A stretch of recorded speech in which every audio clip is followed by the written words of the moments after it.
Hi weavers, నేను రజితన్ Shri Vaishnav fashions నుంచి. నేను ఈరోజు మీకు 2 క్రేప్ శారీస్ చూపిస్తానండి. ఈ 2 క్రేప్ శారీస్ కూడా చాలా డిఫరెంట్గా ఉంటాయి. చీర మొత్తం ఇలా ఆల్ ఓవర్ చెక్స్ వస్తుంది, పైన కింద మాత్రం మీనాకారి బుట్ట వస్తుంది. చూడండి, మీనాకారి బుట్ట చాలా అందంగా ఉంది. ఇది కూడా హ్యాండ్ ఓవెన్ మీనాకారి బుట్ట. చూడండి, వెనక్కి కూడా మనకు చూస్తే అర్థమవుతుంది. ఇది మనకి చక్కగా ఈ బుట్ట అనేది అంత pastel shades, light green, light yellow, light baby pink pastel షేడ్స్లో డిజైన్ చేసింది. చాలా బాగుందండి. దీంట్లో వచ్చిన బ్లౌజ్ అయితే కాంట్రాస్ట్ బేబీ పింక్ వచ్చింది. మనం దీనికి బుట్ట వచ్చేసింది, ఆల్ ఓవర్ బుట్ట వచ్చి బార్డర్ వచ్చింది.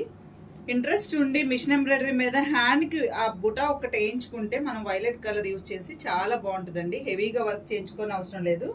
చీరంతా హెవీగా ఉంది కాబట్టి బ్లౌజ్ జస్ట్ ఆ చేతికి ఒకటి ఈ చేతికి ఒకటి బుట్ట వేయించుకుంటే చాలా బాగుంటుంది.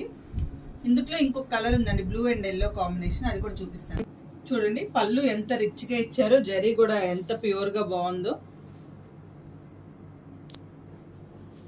పళ్ళు హెవీగా ఉంది, చీర కూడా ఆల్ ఓవర్ రిచ్గా ఉంది. ఇది ఫ్యాబ్రిక్ వచ్చేసి క్రేప్ మెటీరియల్ అండి. మనకి ప్యూర్ బిన్ని క్రేప్లో ఇట్లాంటి డిజైన్స్ వస్తాయి, అట్లాంటి క్రేప్ మెటీరియలే. కానీ దీని కాస్ట్ వచ్చేసి 3500 అండి.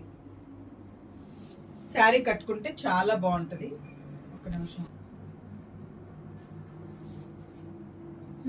ఈ బ్లూ శారీకి మస్టర్డ్ ఎల్లో బ్లౌజ్ కాంబినేషన్ ఇచ్చారండి, చాలా బాగుంది. దీనికి కూడా అంతే, మన హ్యాండ్కి చక్కగా 2 హ్యాండ్స్కి ఒక్కొక్క బంచ్ చేయించుకుని కింద జరీ బార్డర్ వాడుకుంటే చాలా బాగుంటుందండి. అయితే please like, share and subscribe. Thank you.